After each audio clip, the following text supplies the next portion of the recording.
I'm about to rank every single Call of Duty game in the history of the franchise into a tier list. We're looking at the whole package here: story, graphics, multiplayer, and more. Let's get started. Call of Duty 1, released in October of 2003, was the first entry in what became one of the most iconic FPS franchises of all time. It was developed by Infinity Ward and set a new standard for graphics and gameplay in a quickly evolving market of military shooter games dominated by Battlefield 1942, Delta Force, Medal of Honor, and Counter-Strike. This title was centered around the World War II timeframe and took elements from many of these popular FPS games and expanded upon them. The controls felt fluid and the graphics were pretty good for the era. I'm probably one of the few gaming YouTubers who's actually old enough to have experienced this original Call of Duty game when it first came out. I still remember to this day my jaw practically hitting the floor with how realistic the campaign felt. Sure, it didn't have the best writing or the deep character development shown in some of the later Call of Duty games, but you have to remember this was during an era of FPS game development where the campaign gameplay was generally pretty lacking. Battlefield 1942 had just burst onto the scene the previous year, and Call of Duty really presented a challenge to the military shooter genre. It's always tough to rank the first entry in a series since future games wouldn't be possible without this title. Basically, every component of this game has been improved in future titles, but it was pretty revolutionary when it first came out, and it made way for some of the best games in FPS gaming history. So for that reason, I'm going to give it a solid B tier ranking. 2 years later, in October of 2005, we got the second installment in the series, Call of Duty 2. This game took nearly every part of what made the first game so popular and improved upon it. Specifically, the multiplayer took a huge step in the right direction and kickstarted the competitive scene for the Call of Duty franchise. This was a competitive FPS era dominated by titles like Counter-Strike, and Call of Duty 2 claimed a lot of that spotlight in the major esports leagues and tournaments. The multiplayer became so popular that it was even featured on an episode of the popular TV show The Office. Just like the first title, Call of Duty 2 was set in the World War II timeframe and was developed by Infinity Ward. The game featured 3 campaigns on 4 difficulty settings and pushed the realism to the next level with some really impressive graphics. Shortly after its release on PC, Call of Duty 2 became a launch title with the Xbox 360, which utilized party chat to push that title to even more popularity. COD 2 was another big step forward for the FPS genre. It was by far my personal favorite of the first 3 Call of Duty games, and I think it deserves a spot up in the A tier. Only 1 year later, in November of 2006, Activision released Call of Duty 3. This was another World War II themed game, but this title was the first to be developed by Treyarch instead of Infinity Ward. This kicked off the annual release cycle that Call of Duty fans grew to expect over the next 2 decades. The graphics continued to improve from the first 2 titles, but with no major changes to the game mechanics, it did feel a bit mundane. Probably the brightest aspect of Call of Duty 3 was Treyarch's version of multiplayer, which increased the lobby size for Xbox Live. Despite being a solid game overall, players began to feel a little bit stale and bored by the setting of World War II. It brought some new ideas to the franchise, but it didn't innovate that much in general, and because of this, I don't think we can rank it any higher than the B tier. 1 year after Call of Duty 3 came out, Activision released Call of Duty 4 Modern Warfare. This game brought the series into the modern era, taking place in year 2011 across the United Kingdom, the Middle East, Russia, and Ukraine. It put Call of Duty back in the hands of Infinity Ward, and they did not disappoint. Modern Warfare is widely regarded as one of the greatest Call of Duty titles from the old era, and it led to a number of great changes in the franchise. This included the vastly improved campaign over its predecessors with much more fluid combat and gun mechanics. It had gorgeous graphics for the era, and it features a pretty compelling storyline. Alongside the campaign success, Call of Duty 4 also saw some massive improvements to the multiplayer system. With the ability to unlock guns and unlock attachments and the addition of perks and killstreaks, Call of Duty 4 added a dimension that had become the new standard for all future games of the franchise.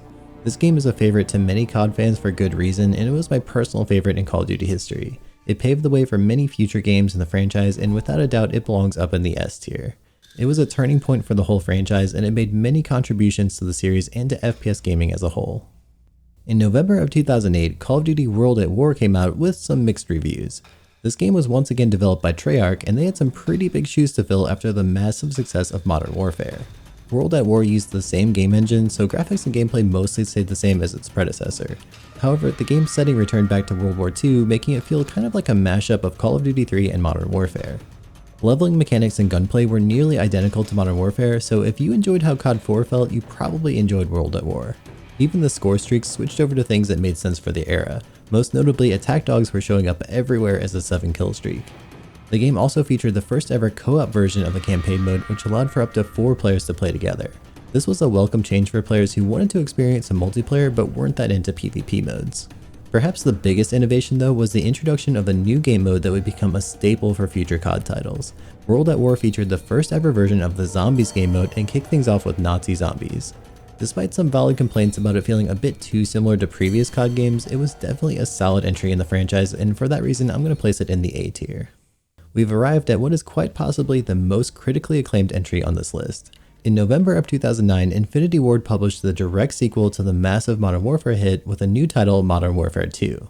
This game more than exceeded its predecessor, taking the multiplayer experience to the next level with some of the most renowned COD gameplay in the series.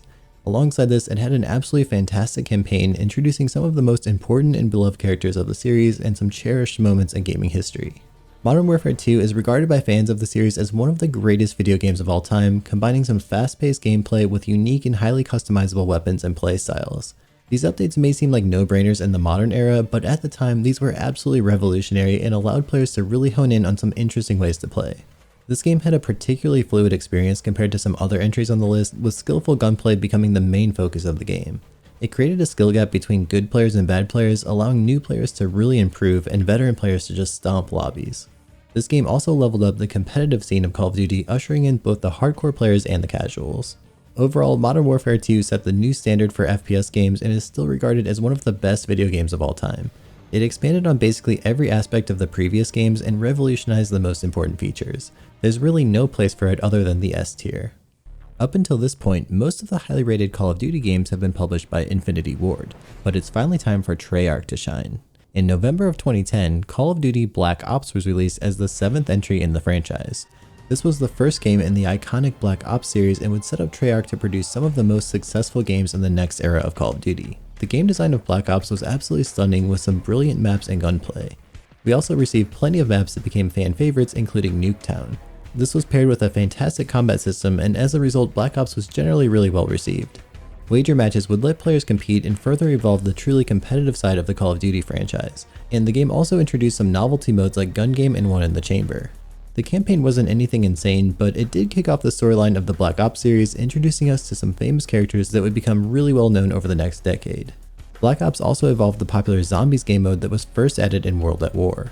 This co-op experience added a new level of depth to the COD franchise and would become a mainstay ever since. This was a fantastic game and it introduced a lot of new features to the franchise. It's only really overshadowed by a few entries on this list, and it's well deserving of a spot up in the A tier. In 2011, Infinity Ward published Call of Duty Modern Warfare 3, which is the third entry in the Modern Warfare series. Infinity Ward was going through some pretty big changes during development, with 2 of the 3 head developers leaving to create Respawn. With the enormous expectations set from the previous 2 Modern Warfare titles, this game had some really huge shoes to fill for Infinity Ward. And unfortunately, Modern Warfare 3 struggled to live up to this hype level. While the graphics were excellent once again, the story felt a bit lacking compared to the previous 2 Modern Warfare games. Multiplayer didn't bring too much new to the table and instead forced us to play on maps that are generally hated by the community. This was a major departure from Modern Warfare 2, which featured some of the favorite maps in Call of Duty history. Perhaps the biggest change in multiplayer though was the swap from the classic kill streaks into the new point streak system. This was met with mixed reviews from the community.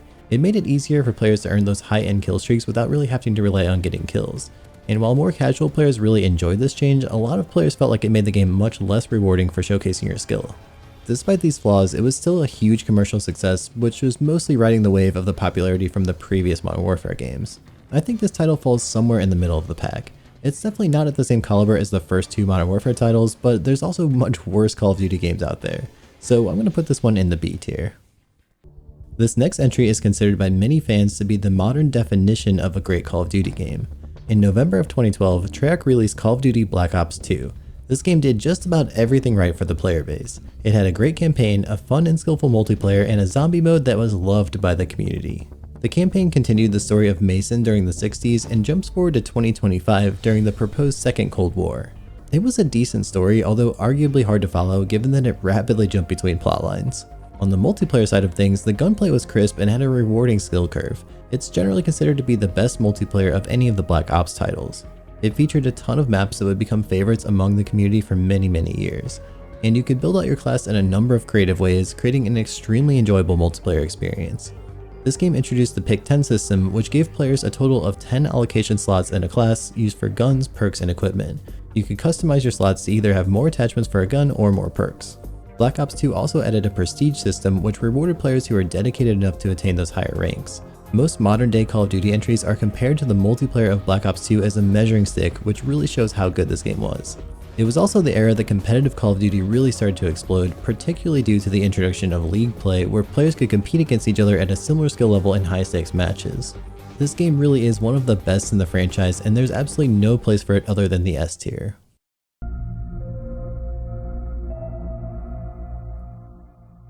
After the fantastic entry of Black Ops 2, fans of the COD franchise had their expectations through the roof.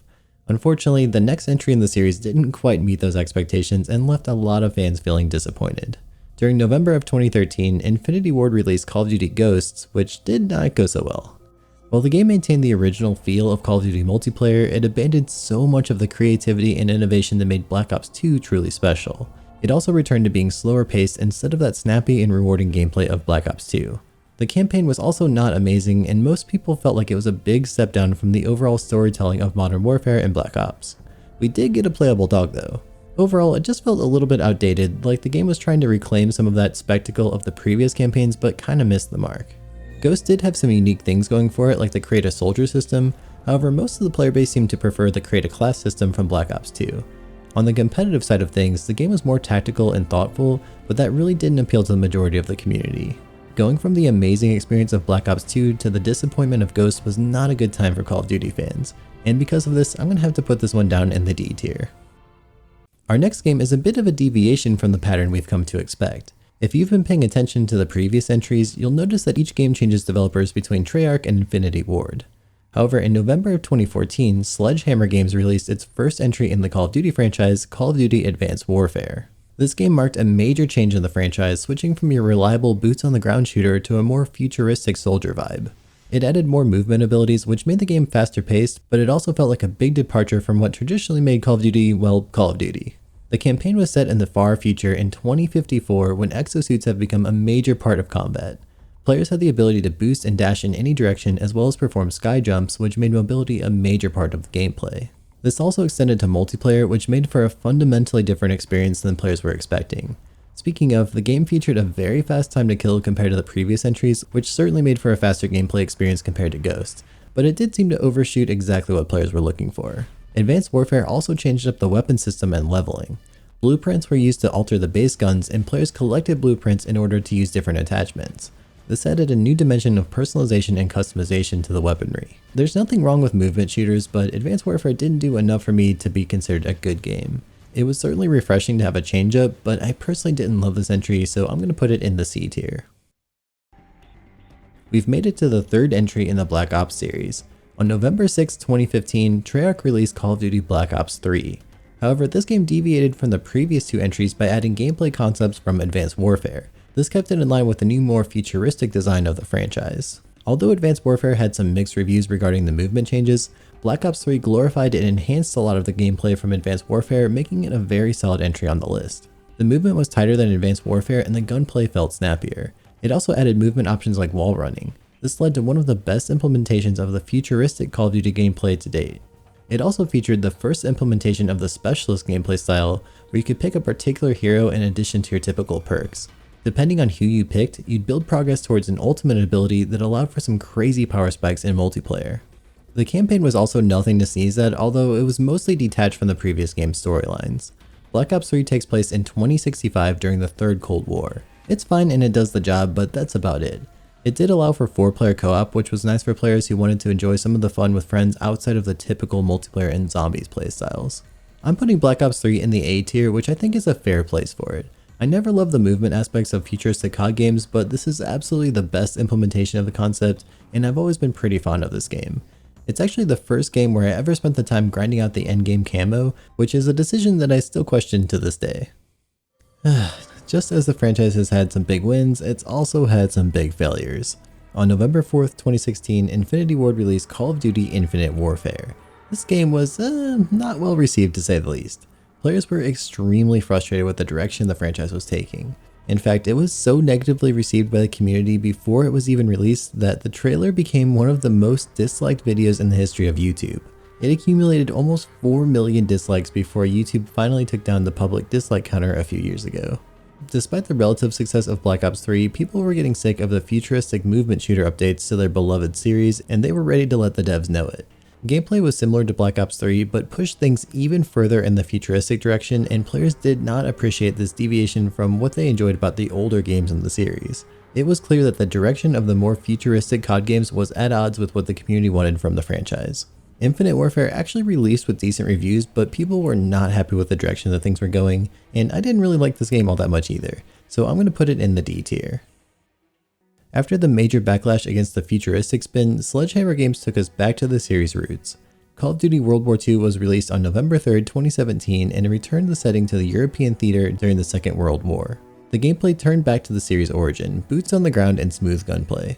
It didn't do anything extraordinary, but it was generally regarded as a decent game for Call of Duty standards. No wall running, no dashing, no boosting, just walking and running and shooting, which is basically what the Call of Duty franchise was originally known for. Just like the campaign, multiplayer wasn't anything particularly exciting, but it was well balanced and one of the best takes on the World War II era combat in the franchise. There weren't really any major changes from what was previously expected, but that was okay after the insanity of what had just come from the previous few games. It would have been nice to see some innovations, but most of the player base was happy just to have a more realistic entry in a franchise that had been moving away from the concepts that had originally defined it in the first place. Although it didn't do anything especially unique, the gameplay was somewhat fun and refreshing after the crazy futuristic gameplay of the previous few games. It was an average at best game, and I'm going to put this one in the C tier. On October 12, 2018, Treyarch released the fourth entry in the Black Ops series, which was a bit of a strange game. Chronologically, Black Ops 4 actually takes place between Black Ops 2 and 3, sometime in the 2040s, which is also reflective of the gameplay. It twisted the two parts of the COD series together, mostly maintaining the boots on the ground aspect, while adding some futuristic feels from the jetpack era as well. Specialists from Black Ops 3 made a return, adding some layers to the multiplayer on top of the unique weaponry and equipment. That said, the main thing that hurt this game wasn't actually tied to the multiplayer, but rather the lack of a single player campaign. There wasn't a specific story that you could play through in single player mode like most Call of Duty games. The campaign-loving members of the COD community weren't very happy with this decision, as they felt like it removed a core part of the COD experience. Even if multiplayer is the main focus, the campaign's kind of the lifeblood of the series, and removing it was definitely not well received. Alongside the multiplayer and zombie modes that are expected these days, we also received a new game mode called Blackout, which was the first edition of a Call of Duty Battle Royale. This was mostly in response to the mega popularity of games like Fortnite and PUBG. It was serviceable at launch, but it would later be refined into what's known now as Warzone. Overall, Black Ops 4 was a clean, stock standard Call of Duty that was engaging and pretty enjoyable to play. The multiplayer was decent, but certainly not my favorite of the Black Ops series, so I'm going to put it in the B tier. I bet you weren't expecting to see our next entry on this list. On October 1st, 2019, we had the first COD game for mobile devices, Call of Duty Mobile. This was shockingly good for a mobile game. It felt like an actual COD game, not just some cash grab. The gameplay was decent and the graphics were pretty impressive. Of course, it can't really live up to the other entries on this list considering it's designed for phones, but it's still pretty fun to play and it's good for killing 15 minutes if you're bored and you're away from your PC or your console. This is a weird one to rank, but I'm actually going to put this one in the A tier. I've had a lot of fun playing it from time to time, and it's definitely not something I'd play for many hours, but it's a pretty solid experience. On October 25th, 2019, Infinity Ward released Call of Duty Modern Warfare. This game rebooted the Modern Warfare series and put the focus back on realism. It had some major shoes to fill, considering that the first Modern Warfare was one of the favorite games of the COD community. And it certainly had its ups and downs, and remains a hot debate between players to this day. The gameplay was intended to be slower paced, and while it didn't have wall running or double jumping like the futuristic CODs, it did introduce some mechanics such as slide canceling and bunny hopping. On the other hand, weapon balancing was kind of a nightmare. Some guns had absolutely nutty time to kills, while other ones felt like they took all day to get a kill. Despite this, the gunplay itself was pretty fun. It was quick and snappy and definitely felt like a good direction compared to the previous games. Modern Warfare also introduced Warzone, a battle royale game that breathed some new life into the series. After Blackout's launch, most players saw that a battle royale game could actually work pretty well in the COD landscape. Blackout was pretty fun, although definitely not without some issues. But when Modern Warfare launched, Warzone almost immediately overshadowed Blackout in a number of ways, and it quickly became one of the most popular battle royale games in history. While the gameplay of Modern Warfare is definitely heavily debated, I personally had a lot of fun with the reboot. I think they did a pretty good job of filling that niche that COD carved out for itself while innovating in some new ways that were really needed. So I'm going to put this one in the A tier.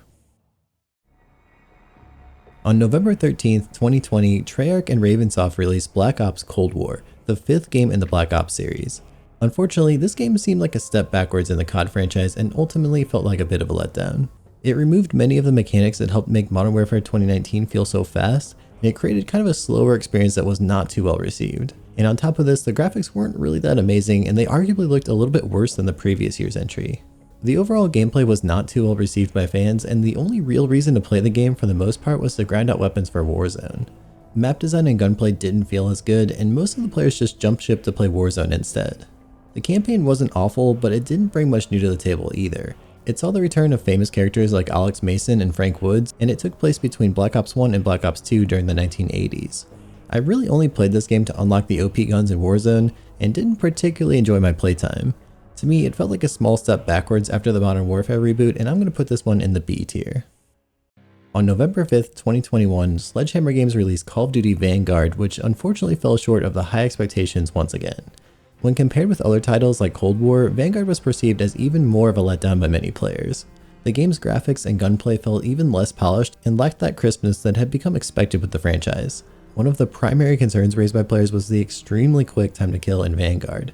Combined with a wide array of overpowered perks and attachments, gunfights often felt more like a game of chance instead of skill. This aspect of the gameplay left players frustrated and dissatisfied with the overall experience. Not to mention, it had a plethora of bugs and glitches that made multiplayer even more frustrating.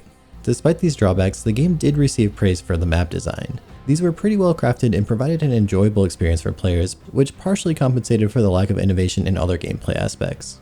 While Call of Duty Vanguard probably can't be classified as an awful game, it definitely failed to shine in comparison to the immensely popular Warzone. Many players felt like the poor gunplay, graphics, and mechanics in the multiplayer mode left them wanting something better. And for that reason, Vanguard is going into the C tier. On October 28th, 2022, the highly anticipated sequel of the rebooted Modern Warfare series arrived with Call of Duty Modern Warfare 2. Developed by Infinity Ward, this game marked a significant improvement over the previous disappointments of Vanguard and Cold War. It reinvigorated the franchise and captured the essence of what made the original Modern Warfare games so beloved. Modern Warfare 2 built upon the successful gameplay framework established from the 2019 iteration of Modern Warfare while implementing some pretty notable changes. One of these was the removal of slide canceling, which was replaced by a range of new movement options such as diving, mantling, and ledge hanging. These additions brought some fresh dynamics to the gameplay. Progression with unlocking new guns and attachments went through a huge overhaul as well. To unlock most guns, you had to use a particular weapon from the same family. For example, to unlock the powerful AK-74U, you'd have to first level up the AK-762 and then the AK-545. And many attachments were also locked behind the system, so if you wanted a particular weapon sight, you might have to level up a shotgun that you never intended to actually use. This system was met with mixed reaction from the community, and it was considered fairly confusing for newer players. In addition to the refined mechanics, Modern Warfare 2 also introduced some new multiplayer modes, alongside a captivating campaign and challenging 3-player missions called Raids. The revamped Warzone mode, now known as Warzone 2, debuted alongside the new DMZ extraction mode. Warzone 2 definitely has its problems, but I would say overall Modern Warfare 2 has been a pretty satisfying installment in the franchise. It recaptured a lot of the essence of the original Modern Warfare 2 while injecting it with some new fresh elements, so I'm going to put it up in the A tier. Up next, check out my video ranking every Battlefield game in a tier list. It's on screen and linked in the description.